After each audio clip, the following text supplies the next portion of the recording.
menurut pakar banyak yang mengarah ke mata kuliah English for Young Learners, sehingga kemarin banyak mata kuliah yang berbau Young Learners ini tadi. Jadi mungkin saya minta saran dari Prof. Konder, Prof. Amina dengan Pak Muhtar mungkin terkait mata kuliah tadi, penamaan atau penamaan mata kuliah tadi. Apakah kita tetap satukan atau kita pisah dengan menambah mata kuliah, atau Young Learners Instruction ini kita gabung di English for Young Learners ini? Mohon sarannya, Tabe. Silakan, Prof. Terima kasih. Assalamualaikum warahmatullahi wabarakatuh. Sebelumnya mohon maaf Bapak Ibu karena kami terlambat hadir di dalam rapat ini dan mungkin harus Ibu mengulang kembali apa yang sudah dijelaskan. Nah, saya hanya ingin bukan untuk yang mata kuliah yang learners ya, tapi yang sebelumnya itu yang Englishish dengan sosial linguistik ya. Saya sangat sepakat kalau itu dipisahkan. Kenapa? Karena ini untuk usulan teman-teman. Karena kalau kemarin pengalaman kemarin saya setuju dengan Prof. Mawardi penjelasannya yang panjang lebar juga di INJ itu, dan itu memang seperti itu adanya. Karena kenapa? Ketika kita misalnya kalau English, kalau menurut teman-teman bahwa itu sudah di dalam English itu sudah ada sosiolinguistik, orang di atas itu tidak paham dan dia tidak perlu dijelaskan. Iya, dia tidak butuh dijelaskan meskipun kita mengetahui bahwa itu ada di dalamnya, mereka tidak mau peduli. Jadi akan baik kalau itu dipisahkan karena jadi itu memfasilitasi, mengakomodir keilmuan teman-teman semuanya.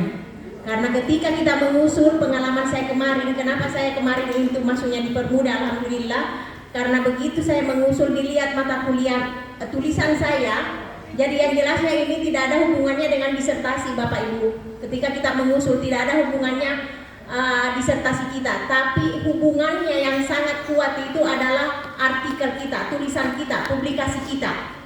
Apakah publikasi kita itu ada hubungannya dengan mata kuliah yang ada dalam kepakaran kita, itu ada hubungannya dengan mata kuliah yang ada. Nah, kebetulan tulisan saya itu tentang media. Dan kebetulan mata kuliah ada media, jadi saya itu langsung sinkron.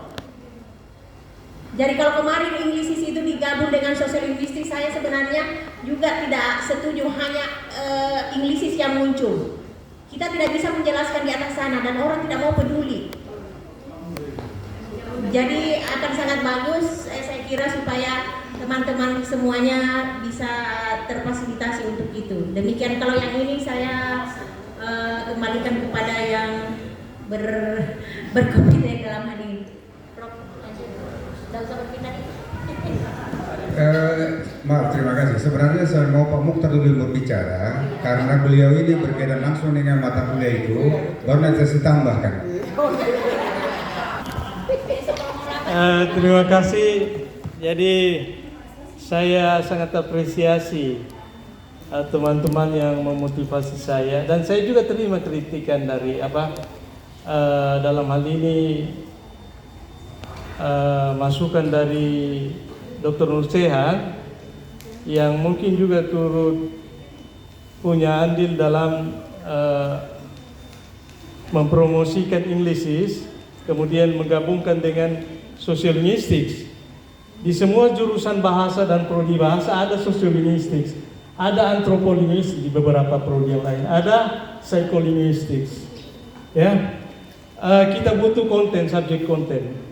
Kita butuh juga pedagogi karena kita di jurusan pedagogi. Terkait sebenarnya tidak terlalu, karena Pak Ibu Prof Ijirana tidak ada mata kuliah critical thinking di mana matematika atau tapi yang penting terkait kan itu waktu itu cuma waktu ada kontribusi. Jadi dia kan guru besar dalam, kalau bahasa Inggrisnya critical thinking ya, itu yang diajarkan sejak SMP sampai perguruan tinggi harus critical thinking.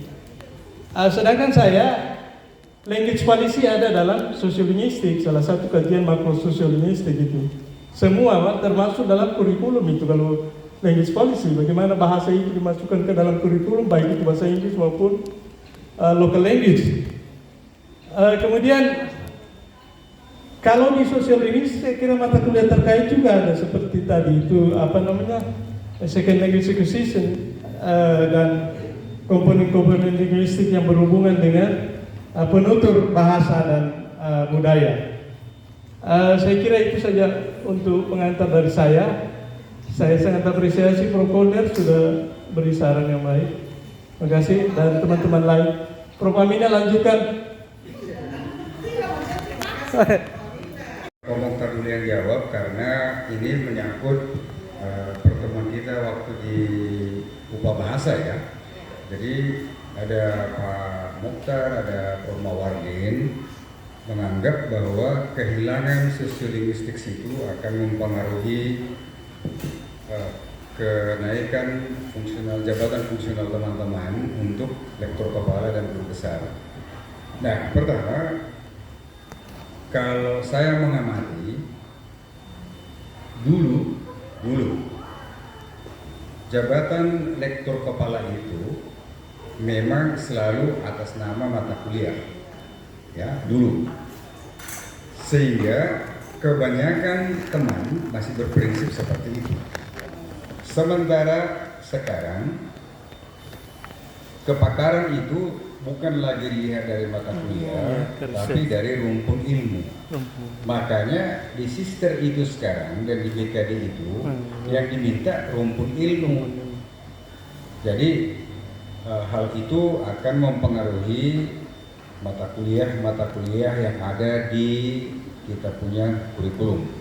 Sehingga pemikiran kemarin Englishes itu adalah cakupan lebih luas daripada hanya sosiolinguistics. Maka tadinya pikiran kita itu akan mengcover yang namanya mata kuliah sosiolinguistics. Tetapi kemudian kita bicarakan pada saat itu bagaimana kalau itu digabungkan. Nah, kalau jawaban Ibu Uni dengan Ibu Un bahwa itu sudah di input di PD Dikti karena terjadwal mata kuliah Englishes di semester 1, maka pikiran saya adalah merujuk kepada hasil diskusi di UPA Bahasa bahwa program MBKM sekarang kan sudah tidak berlaku lagi, sehingga beberapa mata kuliah yang dulu dipaksakan harus diambil di semester 3, contoh kecil, beberapa mata kuliah skill yang seharusnya tidak pantas di semester 3, sehingga mahasiswa kita menjadi kewalahan dan maaf saya katakan bahwa mereka kesulitan untuk mengikuti itu. Saya sebutkan satu contoh mata kuliah antara English Integrated Listening and Speaking for Professional Context itu mahasiswa kewalahan. Yang kedua, digabungkannya material development dan kurikulum design di semester 3 itu memang sama sekali tidak masuk akal. Ya, sama sekali tidak masuk akal. Itu sebenarnya semuanya menghindari MBKM pada saat itu. Nah, sekarang mata kuliah yang sudah tidak di MBKM-kan lagi, apa salahnya kalau itu ditinjau kembali sebagai letak di mana mata kuliah secara khusus sosiolinguistik ditempatkan? Pikiran saya seperti itu. Ya, termasuk mata kuliah saya ekolinguistik yang pernah Pak Prof. Mawardin juga singgung di UPA Bahasa bahwa itu menjadi mata kuliah pilihan. Padahal kita ini adalah pendidikan bahasa Inggris. Dasar sosiolinguistik dengan psikolinguistik itu akan sangat membantu mahasiswa kita menjadi calon guru profesional seandainya mereka memilih menjadi guru. Nah, itu pikiran saya. Sehingga ketika kami tadi memang kami sudah paksakan harus datang di sini karena ada kesalahan sedikit di penjadwalan di S2. Saya sudah bilang jangan jadwalkan pada hari ini. Dia bilang minggu depan hari Senin. Tiba-tiba jangan hari ini. Nah, seperti yang berkembang di grup S1 ILG bahwa maaf saya harus luruskan. Mahasiswa itu bukan hanya stakeholder ya, maaf. Stakeholder utama. Itu perlu tekankan kata utamanya itu, tapi mahasiswa jangan sombong juga. Jadi sombong kamu semua gara-gara suka seperti itu, karena kamu juga harus punya etika dong, gitu. Jadi supaya kamu stakeholder utama yang betul-betul bagus, ikuti itu pedoman dan kode etik yang ada di fakultas, gitu, supaya kami juga saling menghargai. Nah itu membuat kami tadi terpaksa memuji dulu di pasca, sehingga kalaupun tadi itu sudah disepakati, silakan go ahead mana-mana saja, saya tidak terlalu keberatan. Yang kedua, yang learners itu saya tidak tahu siapakah yang mengatakan harus banyak penekanannya di situ. Tidak pernah saya dengarkan itu, sehingga tidak perlu menurut saya 2 mata kuliah yang menyangkut 2 atau lebih dari 2 tentang yang learners. Jadi yang learners itu kalau saya tidak salah itu pada dasarnya itu kan usianya kan ditentukan, sehingga yang learners itu sebenarnya tidak termasuk dalam kategori yang dimaksudkan barangkali di sini. Ya. Kalau kita baca sejarahnya yang learners itu ditentukan dari segi usia. Maka yang learners yang kita maksud di sini adalah siapa tahu kurikulum design dan material development yang kita bahas untuk SMP dan SMA tidak mengcover, maka yang learners atau English for Young Learners akan mengcover di primary education. Itu yang mungkin kita perlu pikirkan.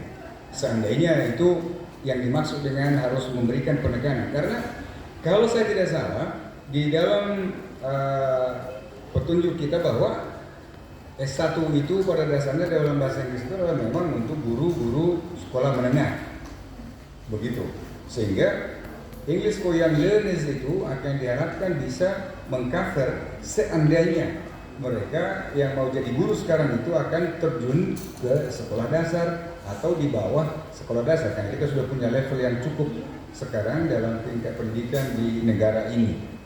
Itu menurut saya yang perlu kita pertimbangkan.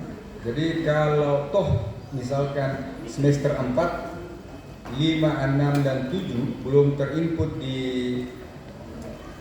sister atau di PDDikti, menurut saya ya boleh kita pertimbangkan dalam pertemuan ini. Itu dulu sementara dari saya. Kemudian itu dulu kita putuskan, nanti baru kita bicara yang lain. Terima kasih. Terserah. Ya, karena ini saya tadi memastikan kembali ke Ibu Uni atas karena kan belum ada balasannya Pak Sahrul. Saya tanya apakah ini sudah dimasukkan. Dia bilang belum semua, baru mata kuliah yang sudah dijadwalkan, artinya betul 1, 2, dan 3. Kemudian saya tanya kembali, apakah kurikulumnya kita OB ini juga diupload di PDDikti itu? Dan menurut Ibu Uni tidak ada yang diupload. Yang diupload memang cuma nama mata kuliah, kode, dan jenis mata kuliah keilmuan atau keterampilan. Itu saja Bapak Ibu. Jadi saya kembalikan lagi ke Bapak Ibu, karena saya cuma mengkonfirmasi diri, bukan saya yang memutuskan. Apakah kita pisah atau kita gabung terkait mata kuliah tadi, mata kuliah sosiolinguistik itu? Bisa.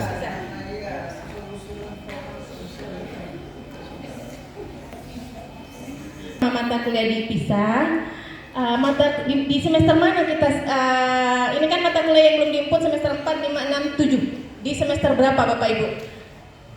Tadi saya maunya tadi ini kita satukan saja tadi yang learners instruction, tapi menurut Ibu Ropiko tadi bahwa kemarin disarankan learners, maka saya tarik kembali saya punya pendapat. Tapi terserah Bapak Ibu, apakah kita satukan yang learners instruction ini dengan English for Young Learners, atau kita tetap mempertahankan mata kuliah ini dan menambahkan mata kuliah. Artinya yang tadinya jumlah mata kuliah kita itu ada pilihan.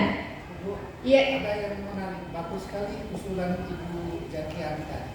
Iya. Karena yang learners instruction itu ada dalam mata kuliah English for Young Learners. Iya, saya juga berpendapat seperti itu tadi, Bapak. Jadi kalau misalnya kita setuju, boleh. Tapi kalau misalnya kita menambah lagi mata kuliah, berarti sudah banyak kita punya mata 46, akan jadi 46 mata kuliah. Maksudnya itu mata kuliah English for Young Learners tetap dihapus itu. Iya, yang learners instruction. Kontennya apa saja? Iya, maksud ke situ kontennya. Iya. Saya terserah Bapak Ibu, apa kita kita ganti ini, karena kan ini artinya kode mata kuliah yang learners instruction ini mungkin kita bisa pakai untuk mata kuliah social linguistic tadi. Sangat cocok juga dengan pementasan komponen. Ya betul, gabung saja. Digabung, iya. Nanti kode ya kontennya yang masukkan ke dalam English for yang lain. Karena 2 semester apa English juga for yang learners tuh. Iya. Jadi Maksudnya yang dipakai itu mata kuliah itu adalah English for Young yang learners, iya. Karena itu yang dari awal memang. Iya. Karena instruksinya itu kan ada di Ada di dalam. level 2 itu. Iya, iya metodologi. Iya. Jadi instructions itu sebenarnya di awal untuk teori mungkin 2 atau 3 pertemuan, misalnya itu sudah menekankan pembelajarannya 3 kurikulum sekaligus. Sehingga seharusnya karena OB ini diterapkan di 2024, maka mahasiswa yang berada di angkatan 2023 harus dilayani dengan kurikulum KKNI seharusnya. Ya. Nah, apakah itu tidak terjadi? Saya tidak tahu. Nanti ketua program studi yang jawab itu. Karena harusnya sekarang harus 2 kurikulum yang berjalan, harusnya. Gitu. Tetapi kalau misalkan hal itu terjadi, maka itu juga terjadi kepada mata kuliah saya satu di tahun 2019. Ada mata kuliah yang memprogramkan itu di kelasnya, saya sebutkan dosennya, itu adalah kurikulum baru. Ternyata sebenarnya mahasiswa itu adalah kurikulum lama, sehingga itu menjadi dikonversi. Itu pun kebijakan dari Kodi. Begitu itu yang terjadi yang pengalaman saya. Makasih. Terima kasih Prof atas pencerahannya. Jadi mungkin nanti kita, karena juga Prodi kayaknya keluar. Iya. Bagaimana terkait ini Prof? Apa sudah cocok ini mata kuliah ini di penyebaran mata kuliah yang silakan? Seingat saya yang mata kuliah kurikulum desain ini sama-sama dengan dijadwalkan di semester yang sama di materi yang seingat saya Prof mengatakan harusnya mata kuliah kurikulum desain dulu. Kurikulum desain dulu. Iya. Setelah lulus dia baru berjalan. Berarti bersyarat itu materi di bawah. Walaupun tidak bersyarat, kan lagi bersyarat, tetapi dalam pikiran kita, Iya. mahasiswa harus tahu dulu kurikulumnya, baru bisa mengembangkan materinya. Itu dari teorinya. Jadi kalau misalkan ditawarkan itu kurikulum desain di semester 4, maka material development harus semester 5.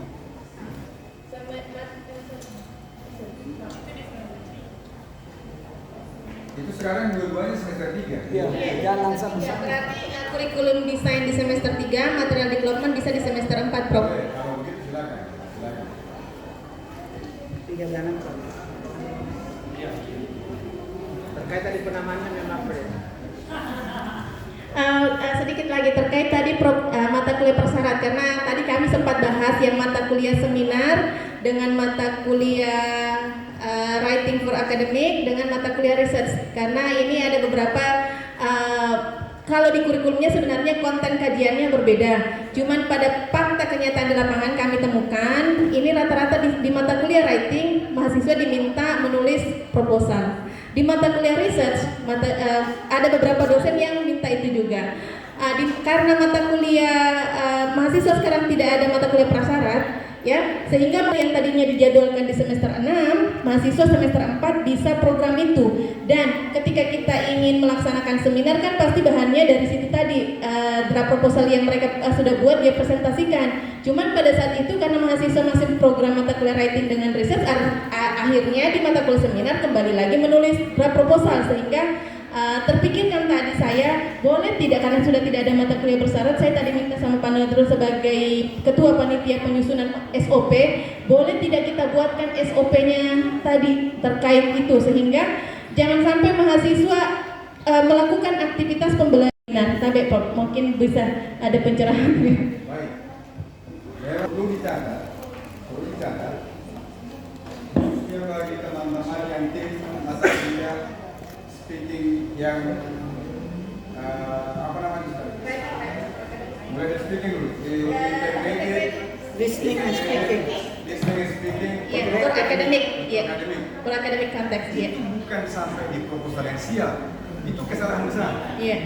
Jadi kalau dikatakan namanya integrated listening and speaking untuk academic purposes, maka di situ yang ditekankan adalah bagaimana mereka bisa menjelaskan numerical literacy. Artinya data-data yang akan diperoleh, yang akan dipakai untuk research itu bisa dijelaskan. Itu yang saya tidak paham memang. Yang kedua, research.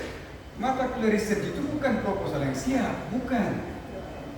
Mata kuliah research itu mengacu kepada bagaimana mereka bisa melihat sebuah isu, kemudian itu bisa diselesaikan dengan satu penelitian, sehingga kerangkanya yang disusun bukan proposal siap, atau paling sedikit draftnya lah, gitu. Jadi bukan harus menunggu itu proposal siap.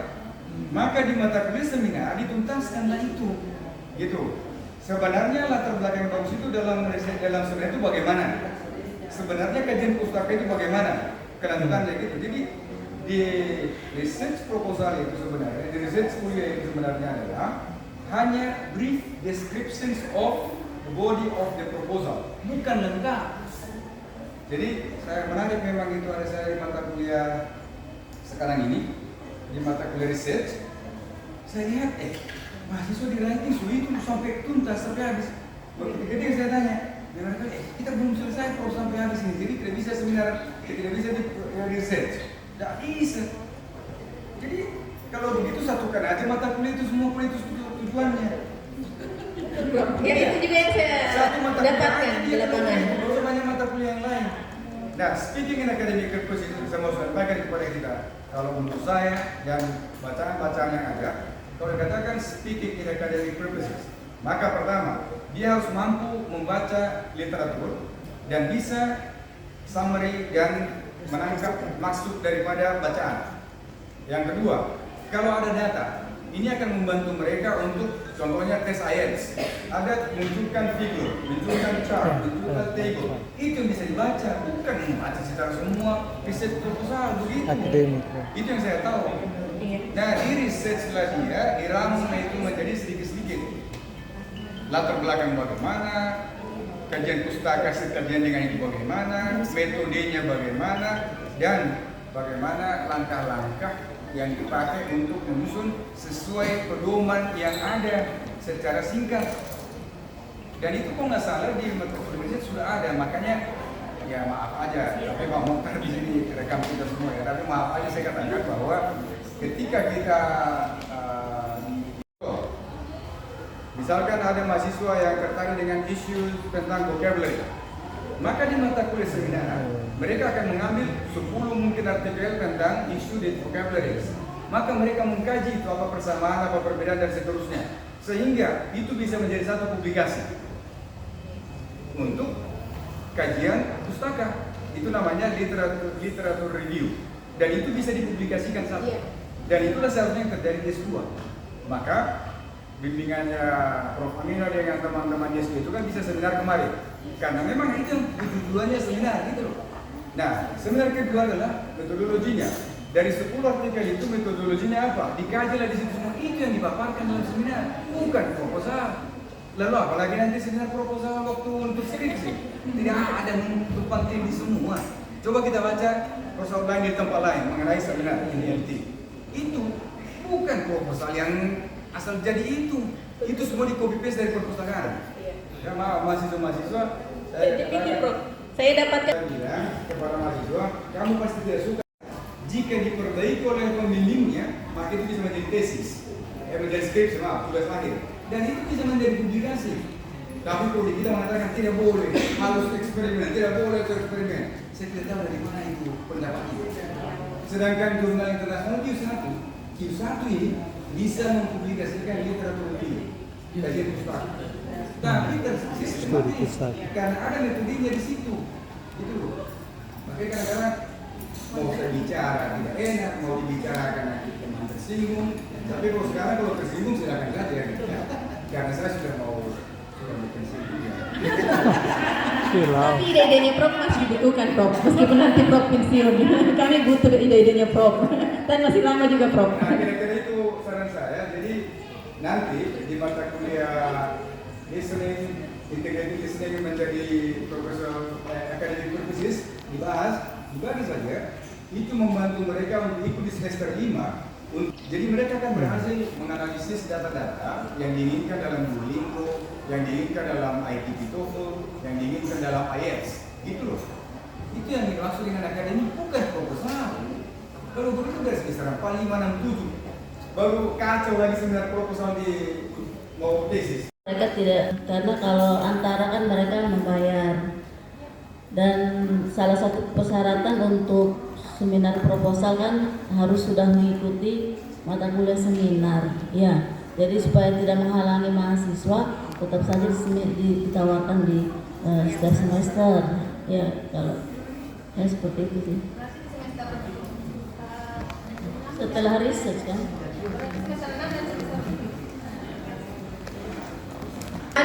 Akan kami tampung, nanti kita mungkin diskusikan lagi Malasa. dengan Ibu Rofiko atau nanti dengan Kaprodi yang terpilih selanjutnya terkait pembahasan ini. Saya rasa untuk mengkoordinir anggota tim dalam penyusunan, karena terkait tadi yang saya bilang, kami dari panitia akan mengumpulkan laporan kegiatan dan otomatis kami akan memasukkan luaran ini, sehingga kami butuh secepatnya kalau bisa minggu ini. Saya kira itu Bapak Ibu yang kami bisa sampaikan. Ada, silakan Pak Gusti.